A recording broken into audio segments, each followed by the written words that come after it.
Hello, I'm Nancy Craddy, and this is my PowerPoint presentation for my research paper titled The Relationship Between the Attractiveness of a Political Candidate and Political Voting. This research presentation is for the Social Science program at Great Basin College. The class is Political Science 401F, Public Opinion and Voting Behavior, for Professor Kristen Kolsch, and it was due May 11th, 2020. I had some research goals as I was doing this paper and this presentation. One, does the attractiveness of a political candidate really play a significant role in voting? Two, do uninformed voters base judgments on appearance more than informed voters? And three, why does a candidate's attractiveness play a strong key role in their electoral success? Before I started on the research paper and the presentation, I thought it'd be fun to get a little more acquainted. I am from Pahrump, Nevada. I am working on a degree in social science. I'm only 5 classes away until I graduate. In my personal life, I've been married for over 30 years. I have 3 children and a grandson, and I'd like to introduce you to my family. I met my husband, Joe, when I was in high school. He was a couple years older than me. I was 17 and he was 21. Oh, you know what? I apologize. This is not the right picture. Hold on.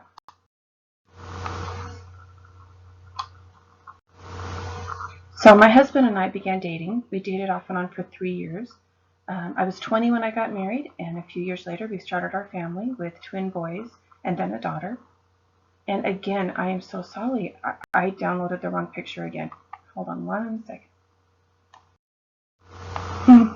Okay, here we go. This is actually my real family. This is myself, my husband Joe, and my son Trevor. Down below, my son Logan, his wife Lauren, their little baby Sammy. And then on the bottom right is my daughter Kayla and her boyfriend Jason. So this was my own little research project. The first picture that I showed you was of an unattractive, overweight man who I told you was my husband. I just got that from images off Google. The second picture, I typed in on Google, attractive thin man in 50s, and then I downloaded his picture. And he was pretty good looking. Then I showed you a picture of my actual real family. So the point of this was because I wanted to know your reaction between the picture of the unattractive overweight man and then your reaction of the attractive thin man in his 50s. Because my research shows that there's 2 steps of cognitive thinking towards appearance. So research shows that human beings tend to instantly judge other people in a 2-step process. And what I'm talking about here is the first time we see someone upon their initial attractiveness and their appearance, how they're judged. So System 1 processing is the first step, and our brains will automatically assign a judgment and a value to a person based upon their physical appearance. And if a person sees something that they deem as beautiful, there's a reaction in our brain that creates a positive effect. This effect causes a person to automatically form more positive ideas towards the attractive person. And this is without knowing anything else about them. But if we see an attractive individual, we automatically think that they have other positive attributes. The second phase is the System 2 processing. And once we have more information about an attractive person, we begin to judge the person on other traits and characteristics other than just their appearance. And the more information a person has on an individual, the greater the change that physical appearance will matter when we form a judgment.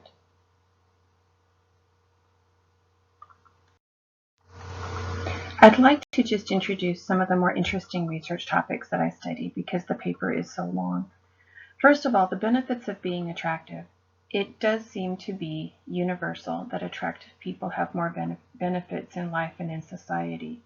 Beauty is definitely in the eye of the beholder, but as people, we assign traits to others based on how attractive and unattractive that they are, and we treat genders different. When men are more attractive and they're in leadership roles, we treat them better. When women are attractive, they have some benefits in society, but when they're applying for masculine roles such as being a politician, sometimes it can have a reverse effect on them. But we develop these biases upon attractiveness. So what I've done is I've just included a few things that I found really interesting in my research. There's a definite stereotype attached to being attractive. Attractive people tend to have more special advancements.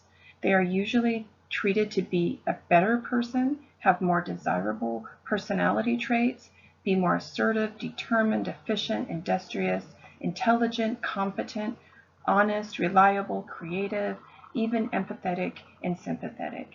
They gain a lot more attention, they're noticed more in a society, they're observed more, and more attention is paid to their statements and to their actions. Generally, they're just treated better in society than less attractive counterparts. They also may be treated as being more trustworthy and respectful, given more help and given more support. Attractiveness defined. One factor of attractiveness is face shape and alignment. People from diverse areas all over the world reach the same conclusion on what type of face alignment is more attractive than others. There appears to be a universal similarity about face structure and what is attractive.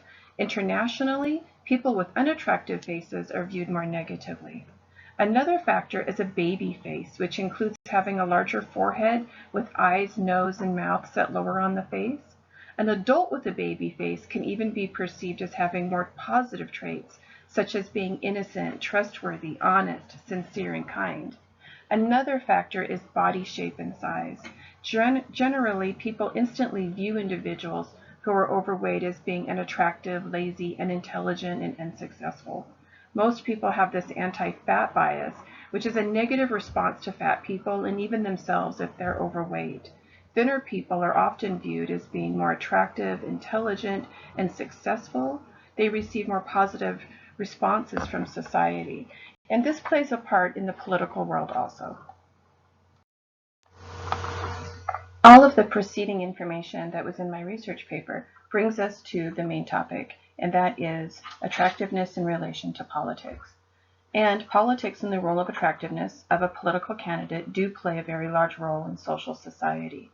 A person's political views are shaped from learned behaviors, inherited characteristics, how they're treated in their social environment, and even though physical appearance is genetically inherited, they have more social benefits that can affect how they view the world around them. They have more opportunities for political candidacy, and they view the world different as voters themselves. In the political world, people express themselves through partisanship, which is rooted in social identity, how they view themselves and how they view the people around them. And we develop this in-group bias that tends to make people view their group much more positively than the opposing out-group bias. And voters also use mental shortcuts in processing information to form their political opinions. And when you include that with being in a social group, people tend to prefer in-group attractiveness.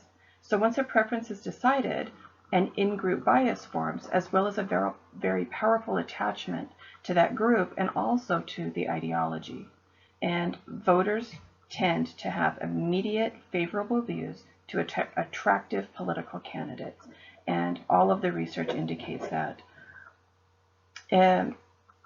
This stereotype of physical attractiveness, it makes voters believe that attractive people are more poised, interesting, well-adjusted, exciting, socially skilled, and successful than a less attractive person. And attractive candidates are sought out because it's believed that they're more knowledgeable, that they're more persuasive in their political sway than their less attractive counterparts. Although there's obviously variations. In a time of peace, voters lean towards candidates who are more attractive and likable. In times of war and political turmoil, voters tend to lean more towards a masculine, dominant-looking person. And unfortunately, casting these stereotypes is a way we formulate beliefs and attitudes towards politics. And unfortunately, this stereotypical presumption can be automatic. In the 1960 presidential election, John F. Kennedy defeated Richard Nixon, who was the incumbent in a very close election. And it has been suggested that possibly he won just because his attractiveness tipped the scales in his favor. Facial competence and efficacy. These were two things that I thought were really interesting about my research. First of all, facial competence is a little bit different than attractiveness. It's how people appear to look competent. And it can actually be more showing and revealing in electoral success than attractiveness on its own. People want to vote for competent people who are going to get the job done. So, and there's this halo effect around attractive looking people and people that have this competence where voters believe and assign traits to them that don't really exist. Because they believe they're attractive and competent, then they start thinking, oh, well, they're a good person, they're going to do a good job, and they start giving them all these other traits and attributes that they don't actually have. The other thing that I thought was interesting, and I had never heard of this before, was the efficacy. Efficacy is a person's sense that they can change the world, that they can do something grand. And what happens with attractive people is that they're generally treated better. They come from a better socioeconomic background. They may have more education. They may have more financial opportunities for better grooming, for braces, to dress better. And these things lead others to treat them better. And then internally, they begin to believe that they can do grand things. And I saw this in the video with Mitt Romney that we watched. I feel because he's a bit of an entitled person and a blessed person with all of his money and education and everything, that he truly believed as a politician that he was going to be the better person. His ideas were more grand. His ideas were better. The economy was going to be better. The people in general were going to be happier.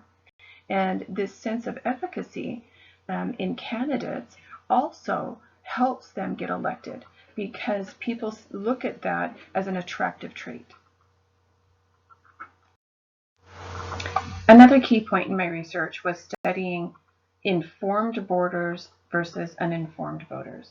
So most voters actually do use other factors than physical appearance when they decide on a candidate.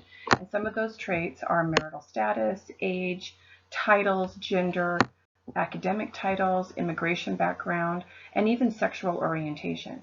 But research suggests that none of these factors actually lower the voting rate for a more attractive candidate in a political election.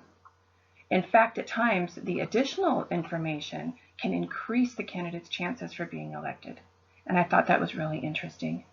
For informed voters, they seem to have a higher ability to perceive information and possess a better cognitive ability to judge a political candidate, not just on their physical appearance. But they also will be more likely to overcorrect for this situation and not cast a vote based solely on attractiveness. So sometimes they're thinking too hard. Unlike unattractive candidates, most voters believe it's inappropriate to rely on appearances when a candidate is unattractive.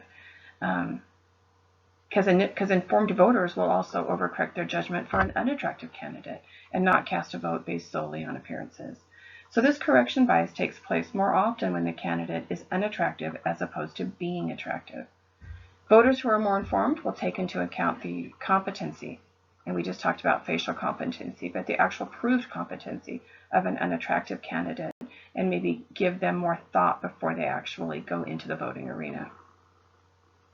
Political experts have a much greater efficiency at political policy knowledge, but that is not the general public. Experts have a better capacity to understand voting procedure, candidacy, and they overcorrect also when they evaluate an attractive candidate, sometimes lower than an unattractive candidate. But we can't ignore that everybody has this tendency to view attractive people as more positively. Attractiveness is a factor in other countries outside the Western world also. Predictions for some countries, there's been research that stated that they can predict within a 68% accuracy who is going to win just based on their appearance. Political elections have different traits in different jurisdictions. We all vote differently, but the attractiveness effect will still outweigh those differences that are related to an actual election. The tradition of political voting, the system how the election is held, the level of political system for candidacy, or any other political specific condition doesn't normally alter the effect of an attractive candidate winning an election. In Great Britain, studies show that voters find conservative candidates and younger candidates more attractive. despite membership, campaign spending, um, despite all other factors. So we know that it's a worldwide factor is the attractiveness and political candidates. So most voters are aware of candidates' offices, policies, and platforms, but uninformed voters may vote just for party candidates and take these little mental shortcuts because they haven't done any research. And they will cast a vote for an attractive candidate because they make a last-minute decision at the polls. And even when this attractive candidate's party affiliation is on the ballot and it's not their same party, if they're a very attractive individual, uninformed voters have a tendency to vote for them.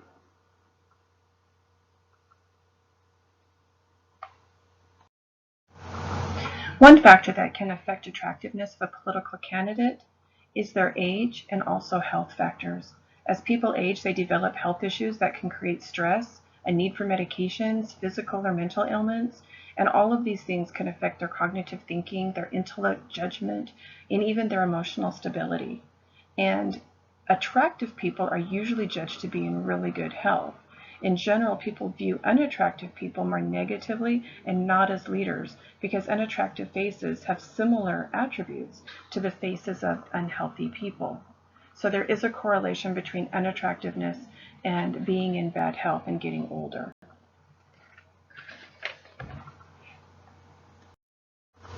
In conclusion, with my research, I was actually really disappointed.